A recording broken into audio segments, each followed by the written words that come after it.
Thank you, Andrea, for that really intriguing introduction, and thank you very much for having me, everybody. As somebody who writes and thinks about the arts fairly broadly, out with the visual arts in different areas and sort of passing through the little different ethnographies of the arts world, I wanted to begin by sharing some thoughts on this subject that come from outside the visual arts.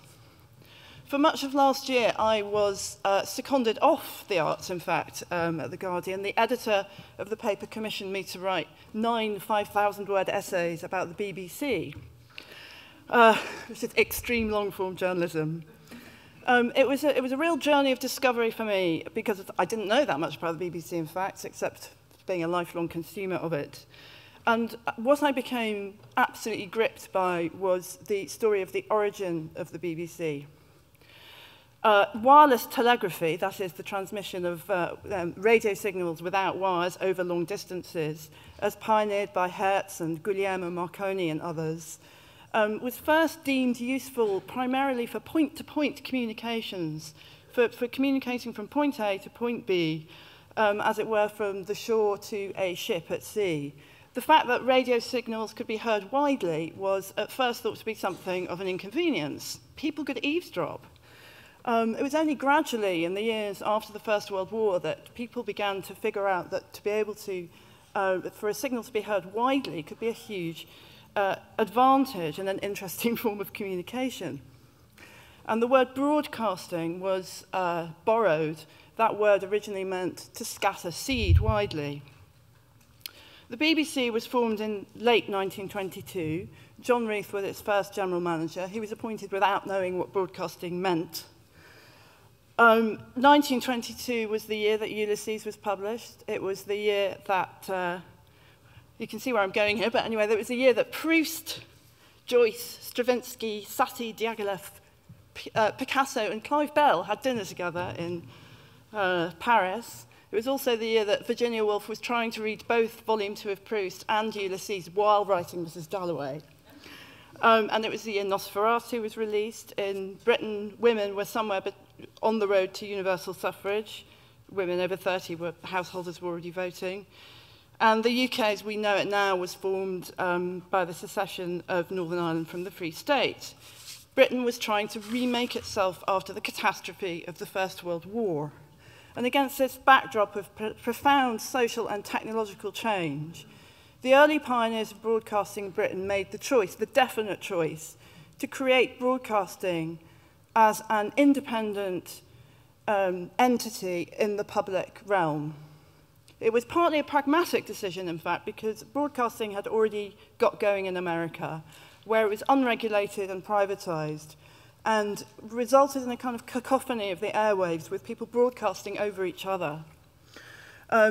Britain, a much smaller country, realized that it needed to regulate broadcasting, not least actually because a lot of wavelengths were needed to be reserved for military use. So there was a sort of pragmatic reason why broadcasting was set up as a monopoly in the public realm. But actually there were strong reasons of principle too. Visionary politicians could see that broadcasting had this great promise. For the first time in human history, the entire British people were going to be able to have the ability to absorb information, education and entertainment at the same time, simultaneously, and on equal terms with each other. And Reith recognised one of the most fundamental qualities of broadcasting, that it's superabundant. He wrote, "It is a reversal of the natural law that the more one takes, the less there is for others. There is no limit to the amount that may be drawn off. It is no respecter of persons. It is the same for everyone."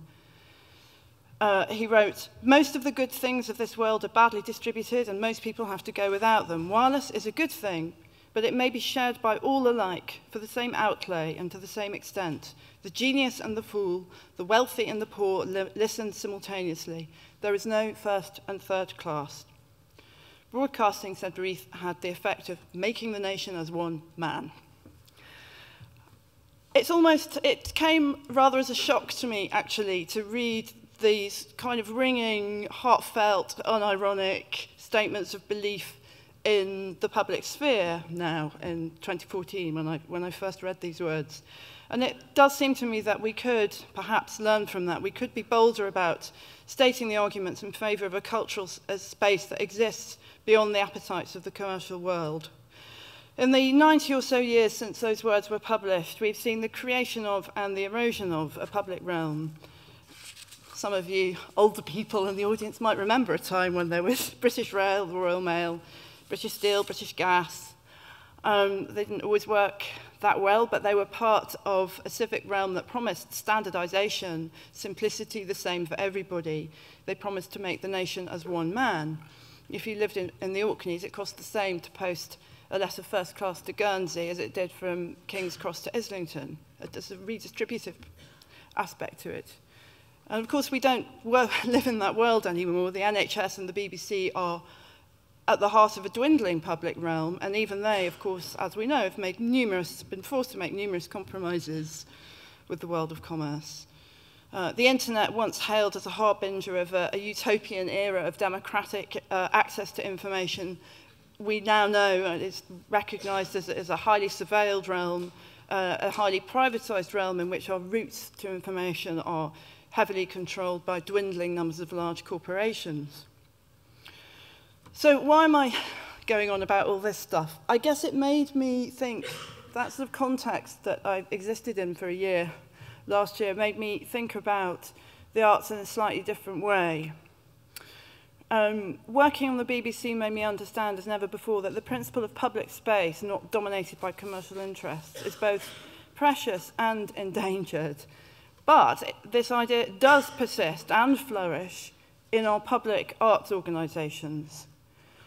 They may raise at least part of their money from the commercial or the private world, from ticket sales or fundraising, you know that better than anyone. But in mission, in principle, in terms of the ideals that animate them, the arts organisations, arguably particularly the small arts organisations in our public realm, exist for the citizenry to hold in common.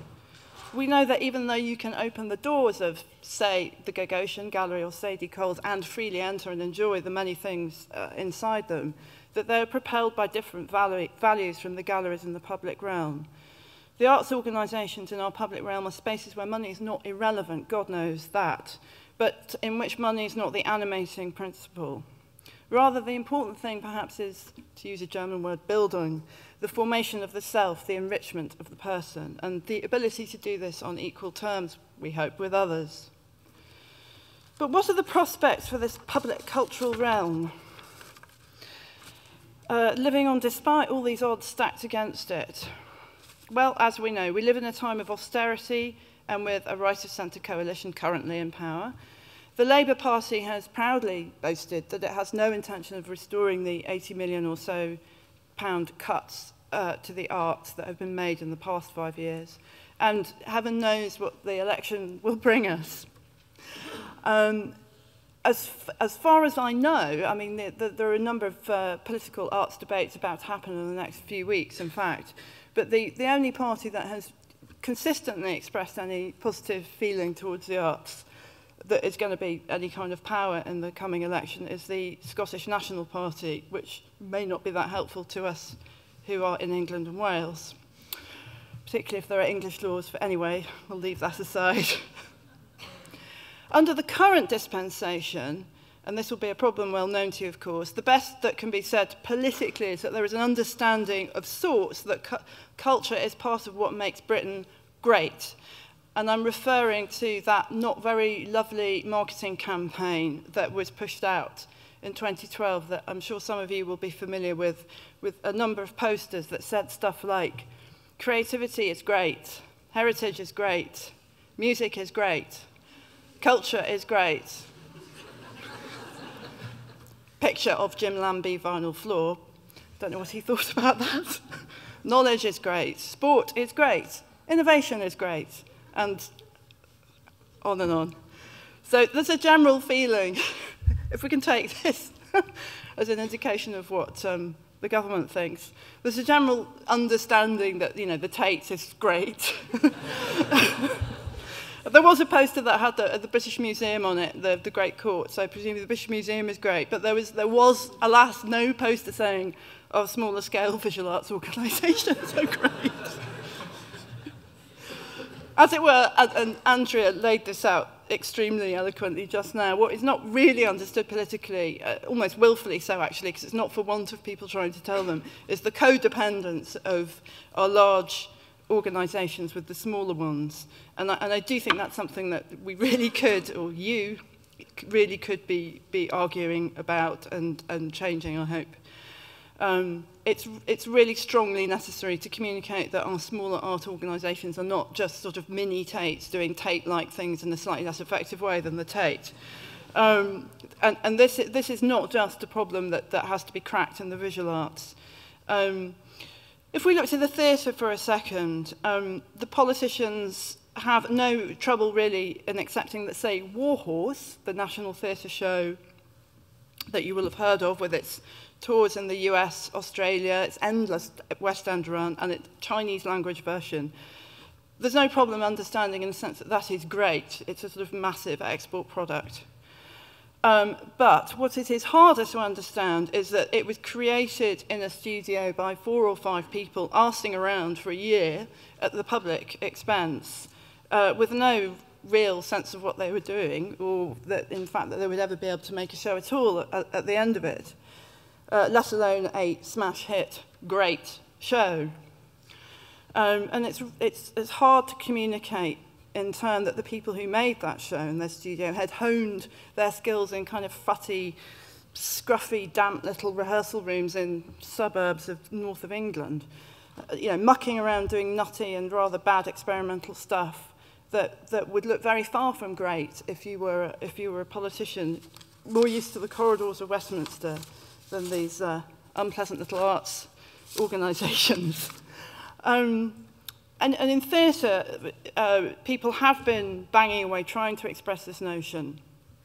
Tom Morris, the co-director of that show, who is the artistic director of the Bristol Old Vic, has been, arguing in print and on and on, sort of trying to communicate that without this bedrock of the scruffy 25-year-olds in the damp rehearsal room, you don't get this extraordinary export product. Without those 25-year-olds, messing around, you don't get the British film industry, you don't get the British export of talent to Broadway, you don't get kind of, Cumberbatch basically in Hollywood.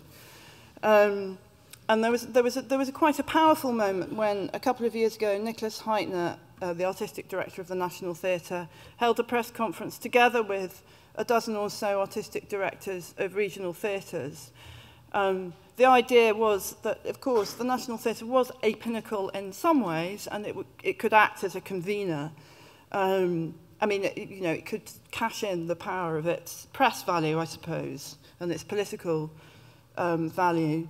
But it was very careful to state in that sort of context that it was no more important than, say, the Bolton Octagon.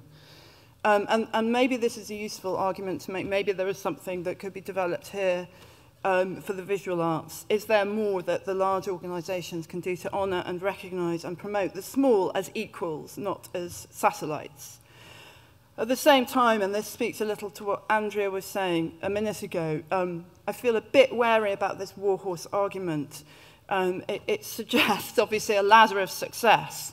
We could get tricked into imagining that to be small, the measure of good, of value, was only kind of attached to it after it had become something great, had become something big.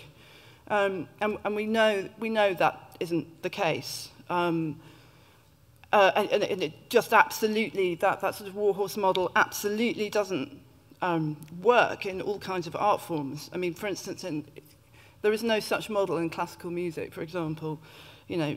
George Benjamin's opera written on skin is probably the Pelléas and Mélisande of our day, but it's a much better artwork, Whisper It, than Warhorse, but it's never going to have that kind of political recognition, and it won't be getting a Chinese language version anytime soon. It might do in the future, a couple of 100 years.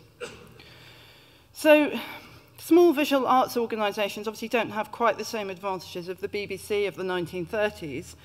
You know, the Chisenhole is not going to be pumped through into every household in the country, alas. Universality in that sense cannot be claimed.